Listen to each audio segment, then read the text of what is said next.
there, it's Anonymous Tea, where we spill the tea anonymously. Hello, hello, hello, hello, hello, everyone. Hello, YouTubers. Hope you guys are all having an amazing day today, sending good vibes, sending positivity, sending blessings, and good energy to each and every single one of you. Thank you so much for tuning in.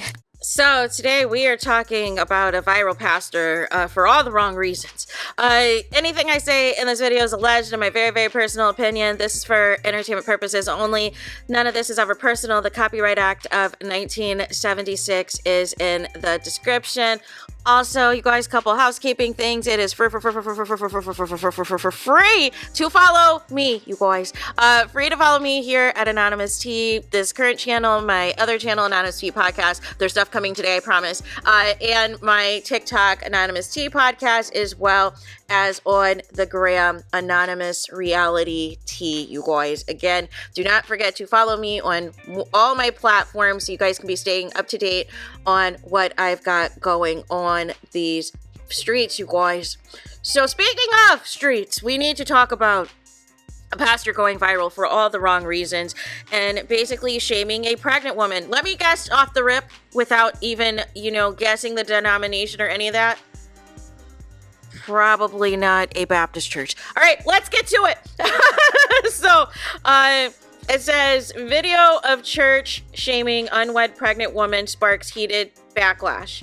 And it went completely viral. It started with a January 5th live stream of a church service on Facebook.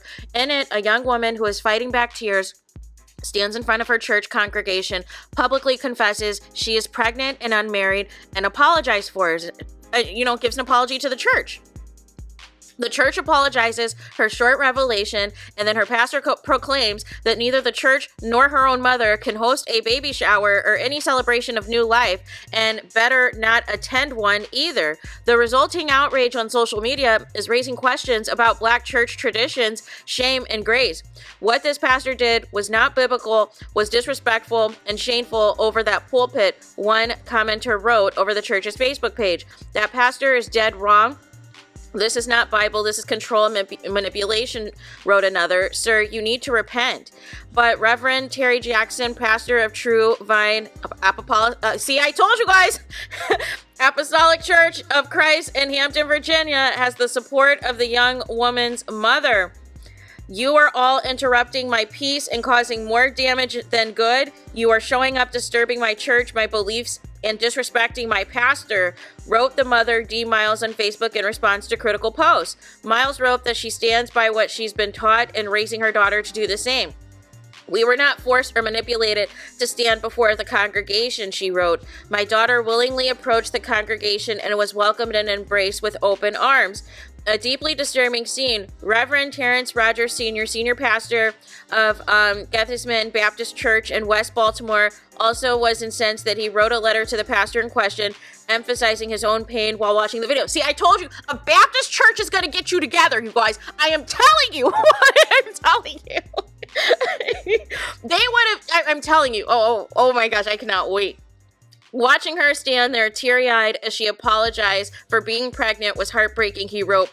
When you declared her child would not be celebrated and instructed her parents and the congregation to deny her a baby shower, I was deeply disturbed. Jackson noted that the African proverb that it takes a whole village to raise a child. After all, what did the baby do to be denied community support before even taking their first breath, he wrote. He ended his response by pointing out that if the pastor was going to put the young woman in front of the congregation, it should have been to offer encouragement, because if the gospel is anything, it's love, redemption, and hope for all. It is this: when we sin, and all of us will, and all of us had. I added that part at the end. All of us have sinned. We have an advocate with the Father. His name is Jesus Christ. A practice rooted in history and sexism. This kind of public apology for pregnancy outside of marriage traces back decades, particularly in predominantly Black churches. Some congregations were known to christen newborns inside rooms instead of the sanctuary, as if the child were somehow tainted because of the way it was conceived. For mothers who refused to make such public confession, the option was to remove themselves from active church membership, with the understanding that any future return would require that confession. The missing piece is that often the father was never required to take part or even acknowledge his role. Exactly. According to many on social media, this results in a double standard that punishes only women. This accountability has never been placed on males in this fashion, and even then, it would not be right or necessary. With one Instagram user, she owes this man nothing. Any transgression of hers against her own body is between her and the Lord himself, and public shaming is not founded in love or biblical principle. So many girls, ladies, women have been hurt by the church and the men who claim to be of God. Dr. Sonia Campbell commented on Facebook. Another Facebook user, Tori Parrish, called the scene heartbreaking and could not believe people still did such a thing. Lavetta E. Thompson recalled having been such a thing and remembering people being made a spectacle in church. Thompson also questioned where the father was. Other folks on social media wondered if protesting the church would be wrong, suggesting giving a baby shower if the pregnant young lady could be found, and asked for her CashApp handle. Several people were clear that this was not the kind of action Jesus would have championed, evidenced by the woman in the Gospels who was caught in adultery but stood alone to face the penalty. Jesus clearly dismissed the crowd as he suggested the first to throw a stone should be without sin. Others asked people to stop sharing the video as the young lady was continually being abused by the exposure, as is her unborn child. A Facebook user, Daniel Jones Batts, wrote, "Now this girl's shameful moment has gone viral. Think about the unborn child that will see this in the years to come." Well, here's the thing. I don't think that this would have gone viral had the pastor not basically shamed her in front of the congregation. I don't think that would have been, the issue at hand. But it's interesting, you guys, because it's like, again, it says not to judge in the Bible. It says not to judge. But the reason I said that at the beginning, I was like, I know this is not no Baptist church, because listen, I've been to plenty of Baptist church, and I've been a member, you know what I'm saying, of a Baptist church and all the things. Like, I was baptized at a Baptist church. I understand, y'all. I understand that, listen, there is always going to be some things that are not going to be right. There's always going to be some things that, everybody sins, you guys. Everybody sins. And yes, for the most part, people will confess those sins and come up to the front of the congregation to admit to the church what they did wrong. And usually what takes, with that as well, because I've been to churches to where they're like, listen, we've got, so-and-so here in this row from this prison or whatever, or these people from this halfway house, or we have these people, you know what I'm saying? They've admitted to being, drug addicts, drug dealers, all types of things. You're supposed to come as you are, and you are not supposed to be judgmental towards anybody, because at the end of the day, everybody is supposed to be, confessing their sins, receiving worship and praise, and hearing the word, and all the things, and strengthening their relationship with the Lord.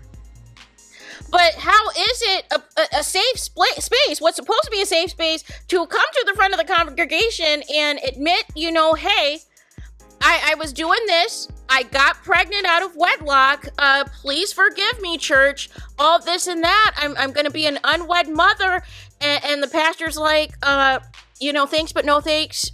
No baby shower for you. No way to celebrate this for you. Y'all better not hold anything at this church for you. Da, da, da, da, da. What? Are you kidding me right now? Are you kidding me? She should have been forgiven right then and there. She understands, yes, obviously, having premarital sex, getting married, getting pregnant before marriage, all these things. But she was trying to come to the front of the church to say, listen, I understand what I did was a sin. I am coming to y'all to let y'all know that, like the response was completely out of order. And where is the father? Where is the father that helped her create this child? Why isn't he being condemned?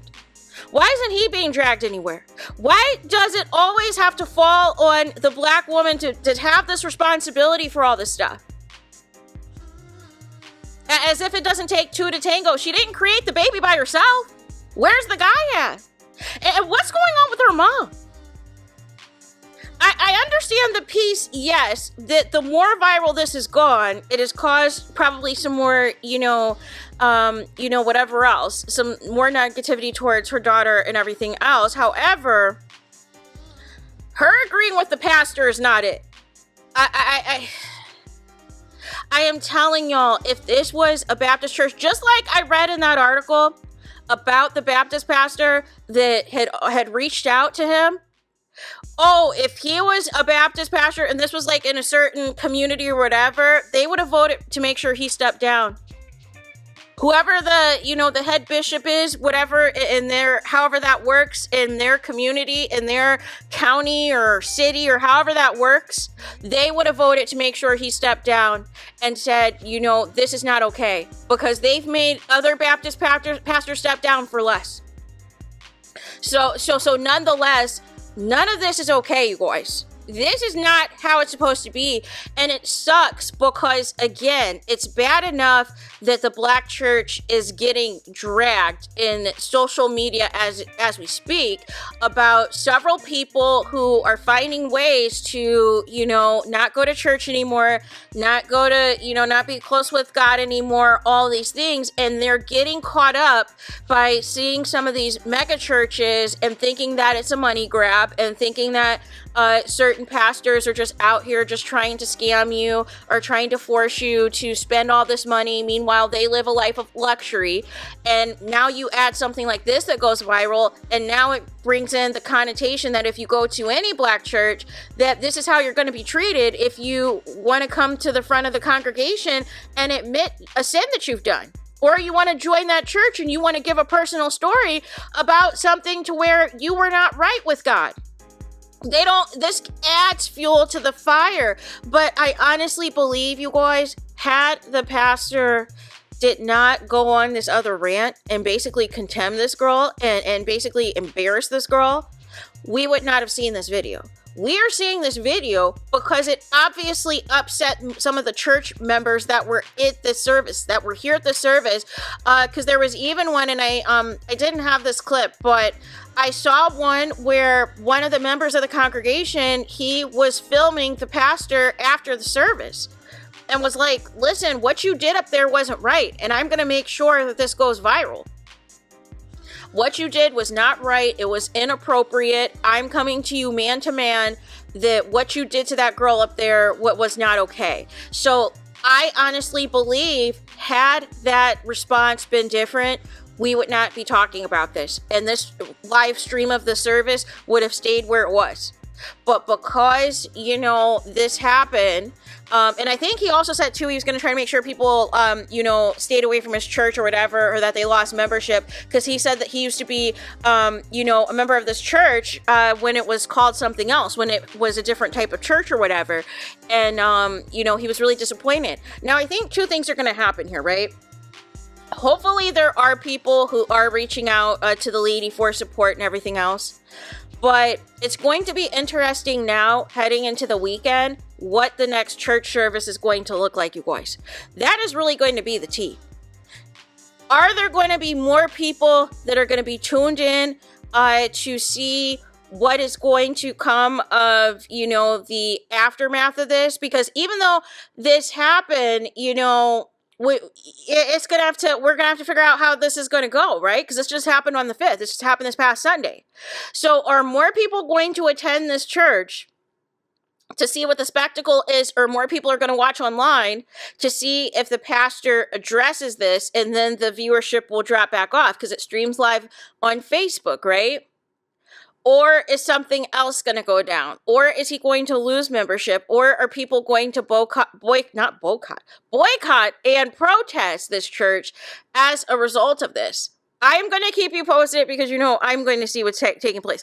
As long as this doesn't interfere with my church service time, I will be pressed to see what ends up happening. But this was not okay, you guys. And it's like, why are we starting off 2025 with the shenanigans? I keep telling y'all, people keep saying new year, new me, but is it? No.